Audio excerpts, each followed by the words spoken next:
பங்குனி மாதம் என்பது தமிழ் மாசத்துல 12வது மாதமாக வரக்கூடியதாகுங்க. உத்திர நட்சத்திரம் என்பது 12வது நட்சத்திரமாகும். இந்த இரண்டுமே சேர்ந்து வரக்கூடிய பௌர்ணமி நாளைத்தான் நம்ம பங்குனி உத்திர திருநாளாக கொண்டாடிட்டு வரோம்.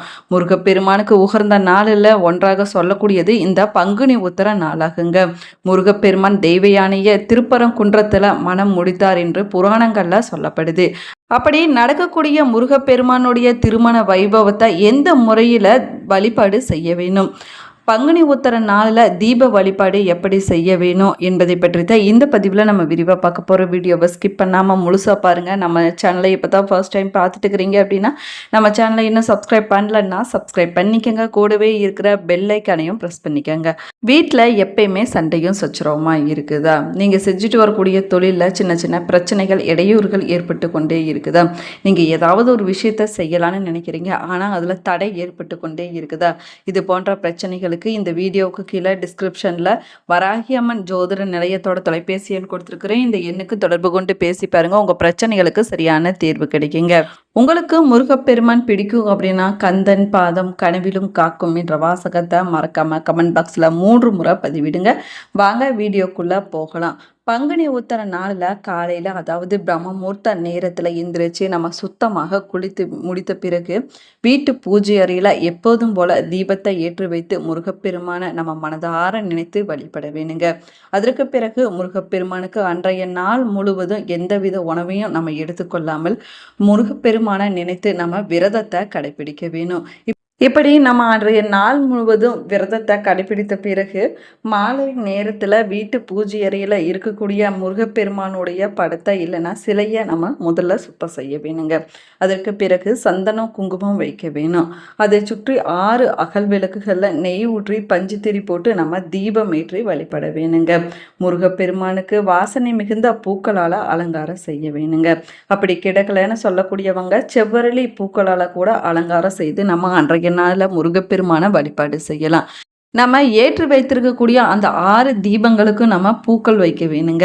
அதற்கு பிறகு முருகப்பெருமானுக்கு உகர்ந்த கந்த சஷ்டி கவசம், கந்தகுரு கவசம், சண்முக கவசம், வேல்மாறல் போன்றவற்றில் எதுவாக இருந்தாலும் சரிங்க, அதை 6 முறை நம்ம அன்றைய நாளில் படிக்க வேணும். இப்படி நம்ம அன்றைய நாளில் 6 தீபங்களை ஏற்றி வைத்து 6 முறை முருகப்பெருமானுக்கு கவசத்தை படிப்பதனால நம்முடைய வாழ்க்கையில் இருக்கக்கூடிய கஷ்டங்கள் அனைத்துமே தீர்ந்துவிடும் அப்படின்னு நம்பிக்கையாக சொல்லப்படுதுங்க. அது மட்டும் இல்லாமல் கல்யாண சாப்பாடு போல வடை, பாயாசம், அப்பளம் போன்றவற்றை செய்து வைத்து நம்முடைய விரதத்தை அன்றைய நாளில் நம்ம நிறைவு செய்து கொள்ள வேணுங்க. மேலுமே பார்த்திங்கன்னா முருகப்பெருமானுடைய திருமண நாளான பங்குனி உத்திர திருநாள் அன்னைக்கு இந்த முறையில் முருகப்பெருமானை நம்ம மனதார நினைத்து விரதம் இருந்து வழிபாட்டு செஞ்சோம்னா நம்முடைய வேண்டுதல்கள் எதுவாக இருந்தாலும் சரிங்க, நிச்சயமாக முருகப்பெருமான் நிறைவேற்றி வைப்பார் அப்படின்னும் சொல்லப்படுதுங்க. பங்குனி உத்திர விரதத்திற்கு கல்யாண விரதம் என்ற பெயரும் இருக்குதுங்க. தெய்வீக திருமணங்கள் நிறைய இந்த நாளில் தான் நடைபெற்றதாக புராணங்களில் சொல்லப்பட்டிருக்குது. இந்த விரதத்தை திருமண வரன் தரக்கூடிய விரதம் அப்படின்னு சொல்கிறாங்க. இதனால தான் திருமணம் நடைபெற வேணும் என்று சொல்லக்கூடியவங்க மட்டும்தான் இந்த பங்குனி உத்திர விரதத்தை கடைபிடிக்க வேணுமா அப்படிங்கிற கருத்து பலரிடமும் நிலவிட்டு வருதுங்க. பங்குனி உத்திர விரதத்திற்கு பல சிறப்புகளானது இருக்குது. அதில் ஒன்று தான் திருமண வரனாகுங்க. மேலுமே பங்குனி உத்திர விரதத்தை கல்யாண விரதம் என்று சொல்வதற்கு மற்றொரு காரணமும் இருக்குதுங்க. இங்கு கல்யாணம் என்பது ஆண் பெண் இடையே நடைபெறக்கூடிய திருமண சடங்கு குறிப்பது இல்லைங்க. கல்யாணம் என்ற சொல்லுக்கு மங்களம் என்று பொருளாகுமா. தெய்வத்திற்கு உரிய குணங்களை சொல்லும்போது கல்யாண குணங்கள் என குறிப்பிடப்படுதுங்க. இதற்கு தெய்வீக குணங்கள், உயர்ந்த குணங்கள் என்று பொருளாகுமாங்க.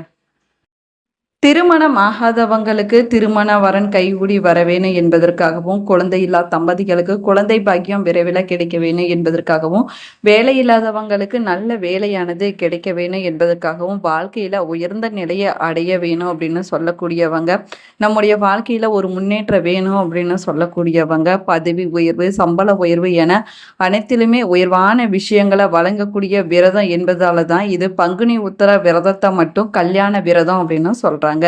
பங்குனி உத்திரம் திருநாளில் தான் எந்த தெய்வத்தை வேண்டி எந்த வேண்டுதல்கள் நிறைவேற வேணும் என்பதற்காகவும் விரதத்தை நம்ம கடைபிடிக்கலாங்க. அதே போல அனைத்து தெய்வங்களையும் நம்ம வழிபாடு செய்வதற்கு உகந்த நாளாகவும் இந்த பங்குனி உத்திர திருநாளானது சொல்லப்படுது. இந்த நாளில் முருகப்பெருமானை மட்டும்தான் வழிபட வேணும் என்பதெல்லாம் கிடையாதுங்க. சிவபெருமான், ராமர், மகாலட்சுமி, பெருமாள், அம்பிகை, ஐயப்பன், குலதெய்வம் என எந்த தெய்வத்தை வேண்டிக் கொண்டு நம்ம விரதத்தை கடைபிடிக்கலாம். மனதார நம்முடைய வேண்டுதலை சொல்லி அந்த வேண்டுதலை நிறைவேற வேணும் அப்படின்னு நம்ம மனதார வேண்டிக் கொண்டு இந்த விரதத்தை நம்ம கடைபிடிக்கலாங்க. அதே போல நம்முடைய வேண்டுதல்கள் எதுவாக இருந்தாலும் சரிங்க, அந்த வேண்டுதலானது நிறைவேறும் வேணும் அப்படின்னு மனதார நினைத்து கொண்டு இந்த விரதத்தை கடைபிடிச்சாலும் சரிங்க, விரதம் இருக்காமலும் நீங்க வழிபாடு செஞ்சு வேண்டிக் கொண்டாலும் சரிங்க, அடுத்த வருஷம் பங்குனி உத்தரத்துக்குள்ளால உங்களுடைய வேண்டுதலானது நிச்சயமா நிறைவேறுங்க. உங்களுடைய வாழ்க்கை ஒரு படி முன்னேறி இருக்கும் அப்படின்னு நம்பிக்கையா சொல்லப்படுது. இது பக்தர்கள் பலருடைய வாழ்க்கையில அனுபவ ரீதியா கண்ட உண்மையாகவும் சொல்லப்படுதுங்க. பங்குனி உத்திர நாளில் மாலை நேரத்தில் 5 மணிலேருந்து 6 மணிக்குள்ளான நேரத்தில் உங்கள் வீட்டு பூஜை அறையில் இந்த ஒரு தீபத்தையும் ஏற்றி வழிபடுங்க. முருகப்பெருமானுடைய அருளால் உங்களுடைய வாழ்க்கையில் இருக்கக்கூடிய கஷ்டங்கள் பிரச்சனைகள் அனைத்துமே விலகிவிடுங்க. தீபத்தை எப்படி ஏற்றலாம் அப்படின்னு பார்க்கலாம் வாங்க. வெற்றிலையோடைய நுணுப்பகுதியில் லட்சுமி தேவியும் நடுப்பகுதியில் சரஸ்வதியும் காம்பில் பார்வதி தேவியும் வாசம் செய்கிறாங்க அப்படின்னு சொல்லப்படுதுங்க. முதல்ல வெற்றிலை காம்பு எப்படி தீபம் ஏற்றி வழிபட வேணும்னு பார்க்கலாம் வாங்க. முதல்ல சேதாரம் இல்லாத 6 வெற்றிலைகளை நம்ம எடுத்துக்கொள்ள வேணும். முக்கியமாக நுனிப்பகுதி இருக்க வேணுங்க. நுனிப்பகுதி இல்லாத வெற்றிலைகளை நம்ம எடுக்கக்கூடாது. முதல்ல கையில் வைத்திருக்கக்கூடிய 6 வெற்றிலைகளிலிருந்து காம்புகளை மெதுவாக கிழித்து நம்ம எடுக்க வேணும். காம்பு இல்லாத 6 வெற்றிலைகளை ஒரு பலகையின் மீதோ இல்லைன்னா ஒரு டேபிளின் மீதோ நம்ம வைத்து கொள்ள வேணுங்க. இந்த 6 வெற்றிலைகளையும் மயில் தொகை போல நம்ம விரித்து வைக்க வேணும். அதற்கு மேலே ஒரு அகல் விளக்கு தீபத்தை வைக்க வேணுங்க. அந்த அகல் விளக்குல நல்லெண்ணெய் ஊற்றி திரி போட்டு வைக்க வேணும். அடுத்ததாக 6 காம்புகளையும் நல்லெண்ணெயில் நம்ம போட வேணுங்க. அதற்கு பிறகு இந்த தீபத்தை ஏற்றிவிட வேணும். ஏற்றிய தீபத்தில் எண்ணெய் சூடாக்கி வெற்றிலையோடைய காம்பு இருந்து லேசாக நறுமணமானது வீச தொடங்குங்க. தீபத்திற்கு அடியில் இருக்கக்கூடிய காம்பு இல்லாத வெற்றிலைகள் இருந்து நல்ல வாசனையானது வர தொடங்குங்க. அந்த வாசனையை நம்ம நன்றாக உள்ளிழுக்க வேணுங்க. அதே போல் அந்த தீபத்தை பார்த்தபடி நம்ம 5 நிமிடம் நம்முடைய மனதில் இருக்கக்கூடிய வேண்டுதல்கள் எதுவாக இருந்தாலும் சரிங்க, அதை முருகப்பெருமானிடம் வைத்து நம்ம வேண்டிக் கொள்ள வேணும். அதே போல முருகப்பெருமானிடம் நமக்கு இருக்கக்கூடிய எப்படிப்பட்ட பிரச்சனையாக இருந்தாலும் சரி, அது சீக்கிரமாகவே தீர்ந்து விட வேணும் அப்படின்னு வேண்டிக் கொள்ள வேணுங்க.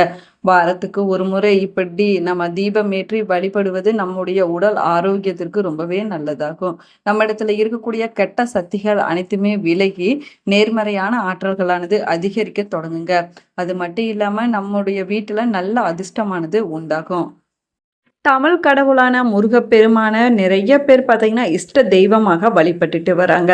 சுக்குக்கு மிஞ்சிய மருந்தும் இல்லை, சுப்பிரமணியனுக்கு மிஞ்சிய தெய்வமும் இல்லை என்று சொல்லி நம்ம கேள்விப்பட்டிருப்போங்க. அப்படி என்ன பிரச்சனை வந்தாலும் சரி, என்ன வேண்டுதல்கள் நிறைவேற வேணும் அப்படின்னாலும் சரிங்க, கந்தனுடைய காலை பிடித்தால் வந்த வினையும் வரக்கூடிய வினையும் ஓடிவிடும் அப்படின்னு சொல்லுவாங்க. வேலை, திருமணம், குழந்தை பாக்கியம், கடன், பண பிரச்சனை, மனை மற்றும் வீடு சம்பந்தமான பிரச்சனைகள், நோய்கள், காரிய வெற்றி என எதை வேண்டினாலும் சரிங்க, விரதம் இருந்து வழிபட்டாலும் சரி, சகல நலன்களையும் தரக்கூடியவர் முருகப்பெருமான் ஆவாருங்க. இவரை யார் வேணுனாலும் வழிபடலாம். ஆனால் குறிப்பிட்ட சிலர் முருக வழிபாட்டை தொடர்ந்து செஞ்சுட்டு வருவதால மற்றவர்களை விட இவர்களுக்கு அதிர்ஷ்டமானது அதிகமாக இருக்குது அப்படின்னு சொல்லப்படுது. அப்படி யாரெல்லாம் முருகப்பெருமானுடைய அதிர்ஷ்டத்தை அதிகமாக பெறலாம் அப்படின்னு பார்க்கலாம் வாங்க. செவ்வாய்க்கிழமையில பிறந்தவங்க, செவ்வாய் ஓரையில பிறந்தவங்க முருக வழிபாட்டை தொடர்ந்து செஞ்சுட்டு வந்தாங்கன்னா நல்ல அதிர்ஷ்டமானதே கிடைக்குங்க. அதே போல செவ்வாயின் நட்சத்திரங்கள் என்று சொல்லக்கூடிய சித்திரை, மிருக சிறுசம், அவிட்டம் போன்ற நட்சத்திரத்துல பிறந்தவர்களும் முருகப்பெருமான் வழிபாட்டை தொடர்ந்து செஞ்சுட்டு வரலாங்க. ராசியில மேஷம், விருச்சக லக்கணக்காரர்களும் ராசிக்காரர்களும் முருக வழிபாட்டை தொடர்ந்து செஞ்சுட்டு வந்தாங்கன்னா அவங்களுடைய வாழ்க்கையில அதிர்ஷ்டமானது ஏற்படும். திதியின் அடிப்படையில் வளர்பிறை மற்றும் தேய்பிறை சஷ்டியில பிறந்தவங்களும் முருக வழிபாட்டை செய்யலாங்க. அதே போல நவமி தசமி திதியில பிறந்திருந்தாங்க அப்படின்னா அவங்களும் முருகப்பெருமானுக்குரிய நாட்கள்ல முருகப்பெருமான வழிபட்டாங்கன்னா நல்ல யோகமானது ஏற்படும் அப்படின்னு சொல்லப்படுதுங்க. மேலுமே பார்த்தீங்கன்னா இதை தவிர வீடுகளில் மயிலிறகு சின்ன அளவிலான வேல் வைத்து வழிபடுவது, பெரிய அளவிலான வேல் வாங்கி கோவிலுக்கு நன்கொடையாக கொடுப்பது ரொம்பவே சிறப்பான பலன்களை பெற்றுக் கொடுக்குங்க. இந்த பதிவு உங்களுக்கு பயனுள்ள தகவல்களை கொடுத்துருக்குன்னு நினைக்கிறேன். இந்த பதிவு உங்களுக்கு பிடிச்சிருந்தா லைக் பண்ணுங்க, ஷேர் பண்ணுங்க, கமெண்ட் பண்ணுங்க. இன்னும் நம்ம சேனலை சப்ஸ்கிரைப் பண்ணலன்னா சப்ஸ்கிரைப் பண்ணிக்கங்க. கூடவே இருக்கிற பெல் ஐக்கானையும் ப்ரெஸ் பண்ணிக்கங்க. நீங்களும் பங்குனி உத்திர நாளில் முருகப்பெருமான் வழிபாட்டை செஞ்சிருந்து உங்களுடைய வேண்டுதலானது நிறைவேறிருந்துச்சுன்னா மறக்காம என்ன வேண்டுதல்கள் நிறைவேந்துச்சு அப்படிங்கிறத கமெண்ட் பாக்ஸில் கமெண்ட் பண்ணுங்க. Thank you friends.